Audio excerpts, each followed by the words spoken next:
This is Catherine Neal, and in this lecture, we're going to consider the role of business in society.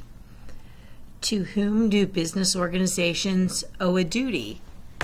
When business leaders are making decisions, whose interests must they take into consideration? Is it simply the shareholders of the corporation or the owners of a corporation? Or is there a broader duty to recognize and respond to other interests? As you recall, we've talked about the voluntary nature of business ethics. Often these are decisions that are made or must be made without the law prescribing particular behaviors. So the law doesn't instruct what must be done in this situation, or the law has a minimum level of behavior that's expected, but decisions must be made above and beyond that. So how should a business behave when the law doesn't dictate its conduct, or the law permits conduct that might benefit shareholders but do harm to others? As you recall, the case of Martin Shkreli, who was the CEO of Turing Pharmaceuticals, and the scandal and high-profile coverage of his decision to raise the price of a drug, Daraprim, by more than 5,000%. He took a lot of heat for that decision, and when asked what he'd do differently if he could go back in time, he replied that he should have raised prices higher. He said, "I could have raised it higher and made more profit for our shareholders, which is my primary duty."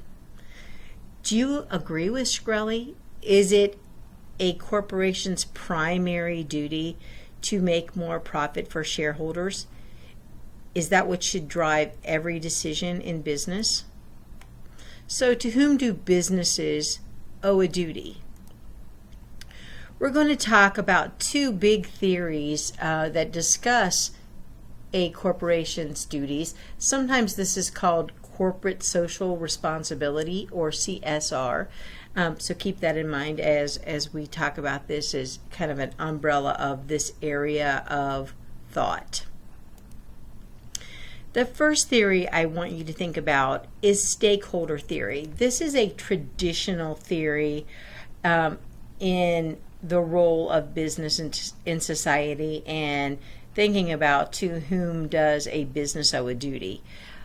You have likely heard of economist Milton Friedman, who is best known for advocating for this theory, for this line of thought in the role of business in society. Friedman writes that when business people advocate that businesses have a social responsibility, they are preaching pure and unadulterated socialism. Friedman believed that only people can have responsibilities. So his theory, stakeholder theory, is grounded in agency theory. So let's think about agency theory for a second. Agency is the relationship between two parties where one of the parties, who's called the agent, agrees to represent or act for the other party, who's called the principal. The principal gives authority to the agent and gives the agent the right to control certain areas, certain lines of responsibility for the principal. So the agent has the authority to act on behalf of the principal. The agency relationship is one of the most common and most important of all legal relationships. And so let's think about some examples of an agent-principal relationship. Think about a business organization.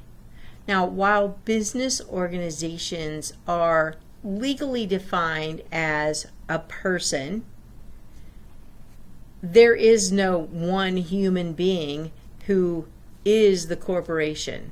So if I think about a large corporation like Apple, if I want to reach an agreement with Apple, Apple is not a human being, so Apple can't sign a contract. Apple can't shake my hand. Apple can't show up at a meeting. Individuals who are authorized to act as agents for Apple have to do all of those things. Enter into agreements on Apple's behalf.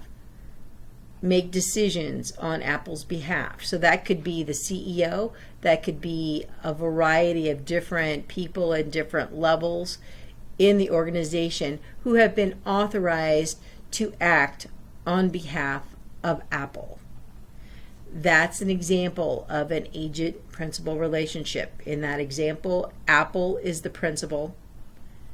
The CEO, for example, is the agent and is acting on behalf of the principal and is authorized to do so.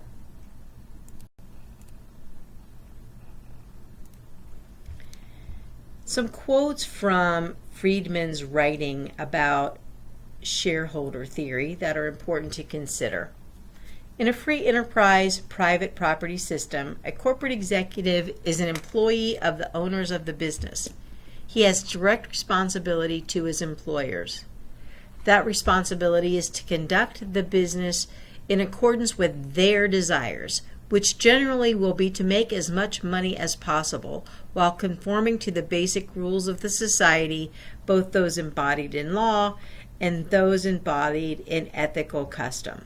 So notice there he talks about running a business in according to the desires of the owners and making for them as much money as possible. The corporate executive is also a person in his own right. And as a person, he may have many other responsibilities that he recognizes or assumes voluntarily to his family, his conscience, his feelings of charity, his church, his clubs, his city, his country. If we wish, we may refer to some of these responsibilities as social responsibilities, but in these respects he is acting as a principal, not an agent.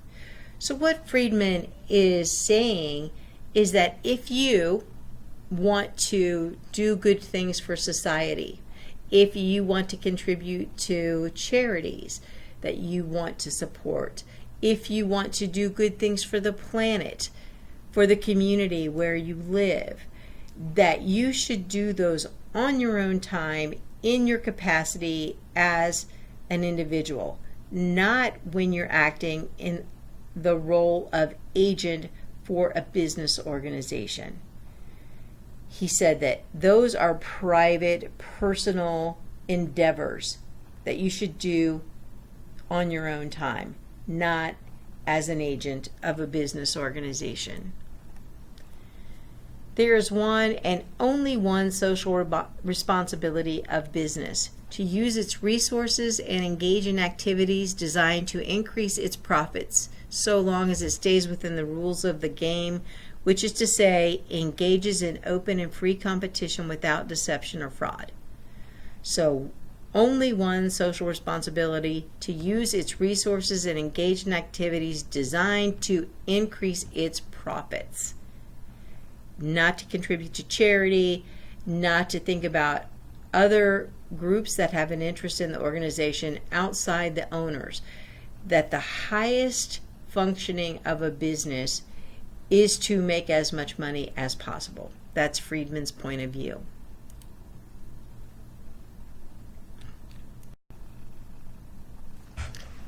With a vastly different point of view is Marjorie Kelly in her theory, The Divine Right of Capital. According to Kelly, shareholders contribute very little to an organization. She calls this, she says that shareholders contribute very little considering the extraordinary allegiance that companies give to them in their decisions and loyalty. And she based this thought on the fact that when shares of stock are traded, which means are bought and sold in the market, these are secondary sales of stock, how most people buy and sell stock, none of the cash from those transactions go to the corporations. It is only with an initial issuance of shares of stock that a company receives an influx of capital. In the day-to-day market with secondary sales of stock, the corporation receives no benefit. So Kelly's saying, why should the corporation's allegiance and top priority go to shareholders when they're not the ones contributing currently to the value of the corporation? According to Kelly, employees, not shareholders, create value for the corporation, and that employees should be companies' top priorities. So Kelly proposes that shareholder primacy be eliminated. So she completely goes against what Milton Friedman says, in that a company's number one priority should be to make money for shareholders. Kelly says the primary responsibility of corporations should be to wider economic distribution of wealth. So not keeping all of the wealth limited to a few people in the market, that there should be a wider distribution of wealth. And she proposes this in the form of sharing wealth, sharing profits with employees of organizations. She proposes that employees receive a share of profits before anything is distributed to shareholders, and that this should be viewed by the organization and by the shareholders as a cost of doing business. Kelly also said this type of model would encourage, incentivize employees to maximize profits because they would benefit from that, which is good for everyone and good for shareholders, good for the company, good for the employees. So that's a vastly different point of view from Milton Friedman's theory.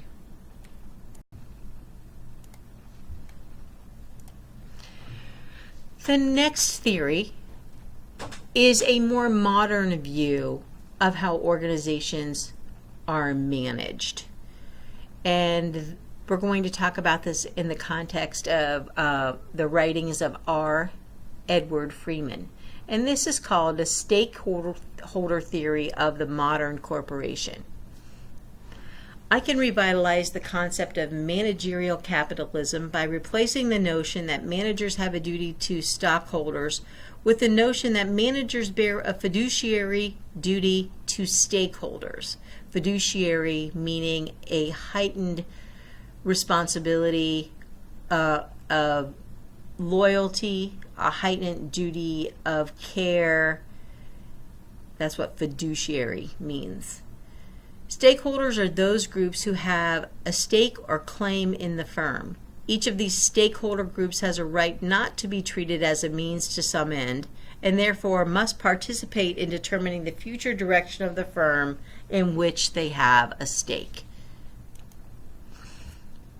So Freeman poses the question, for whose benefit and whose expense should a firm be managed?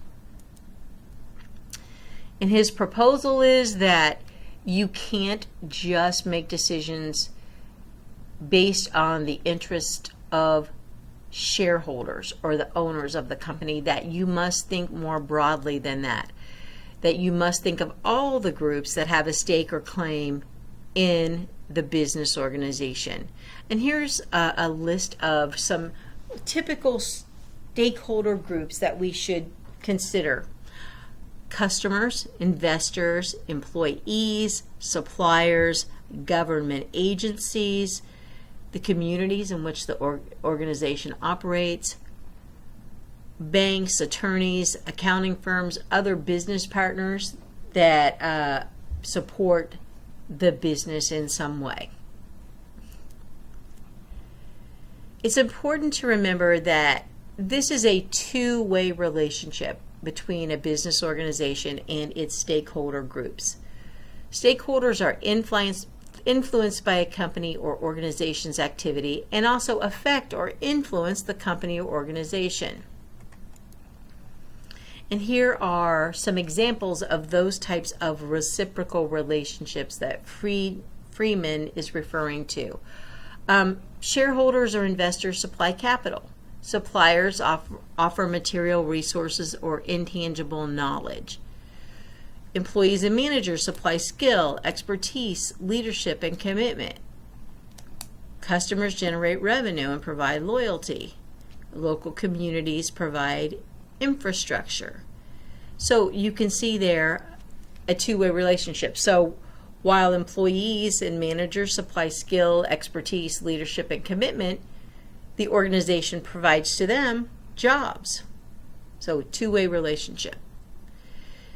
Stakeholders' ability to withdraw or even just threaten to withdraw the resources gives them power over businesses, gives them influences, which is why if you're a decision maker in a business organization, you must consider these stakeholder groups, stakeholders above and beyond the investors or shareholders of the company. And here's a nice visual representation of this reciprocal two-way relationship between a business organization and its stakeholder groups. There are interviews, lectures available from R. Edward Freeman himself explaining stakeholder theory. It's interesting to hear him explain it himself. So take the time to view these videos.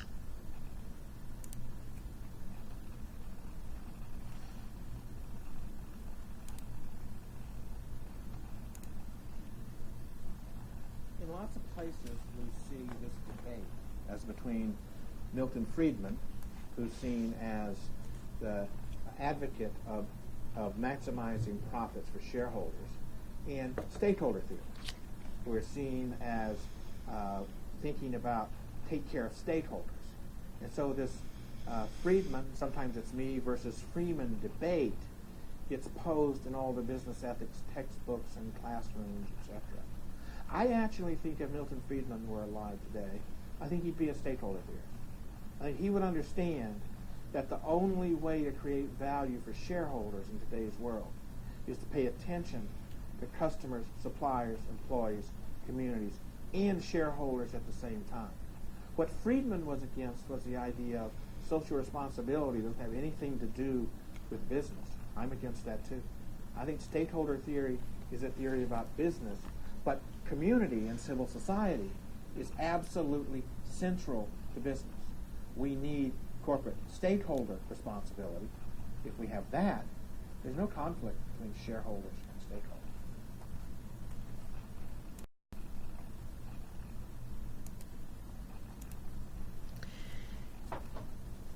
As you think about stakeholder groups, I want you to try to categorize them in either primary stakeholders of a corporation or secondary stakeholders of a corporation. Primary stakeholders are those who are absolutely necessary for a business organization's survival. And some groups that would fall into the category of primary stakeholders are employees, customers, investors, could include government agencies if they are involved in the day-to-day or influence the day-to-day operations of the organizations. As compared to secondary stakeholders, which do not typically engage in transactions on a daily or regular basis and are not essential for its survival, but do have influence and impact from time to time. And these could include the media, trade associations, and special interest groups. An example of a secondary stakeholder, and we're talking about special interest groups, there was an example at the corporate headquarters of Procter & Gamble back in March of 2014 when activists from Greenpeace, a special interest organization, somehow got into the corporate headquarters, which are secure buildings, but somehow they managed, and hung these huge banners from the sides of the building, as well as had one of the activists rappelling between the two buildings. The reason that Greenpeace was there was to protest how P&G sourced palm oil for their products. So this wasn't a protest against something that Procter & Gamble was doing directly itself, but ethics in their supply chain. Greenpeace said that the companies or people that Procter & Gamble was buying their palm oil from were harvesting it in a way that was harmful to the planet. And that's why they protested. They wanted to put pressure on Procter & Gamble to find a new supplier of palm oil, or to pressure their current suppliers to be more environmentally responsible. Now, the activists from Greenpeace were arrested and charged with serious crimes. However, I think if in retrospect they look at this and you ask them if it was a successful protest, they would say yes, because a month after this incident, P&G announced a new palm oil policy that included sustainability and human rights goals in how they source their palm oil. So while Greenpeace doesn't influence decision making at Procter & Gamble on an hourly or daily or weekly or monthly basis, from time to time Procter & Gamble has to take notice and react to a special interest group like Greenpeace. Both primary and secondary stakeholders have specific values and standards that influence what constitutes acceptable or unacceptable corporate behavior. So it's important to realize while primary stakeholders present more day-to-day concerns, secondary stakeholders should not be ignored in the ethical decision-making process. It's part of management's very complex job to keep the interests of all stakeholder groups in balance, to be aware. And this is a much more difficult decision-making model than if you're complying simply with Friedman's theory of every decision we make is to make the most money possible for shareholders. It's much more difficult and challenging to consider the needs and interests of all stakeholder groups.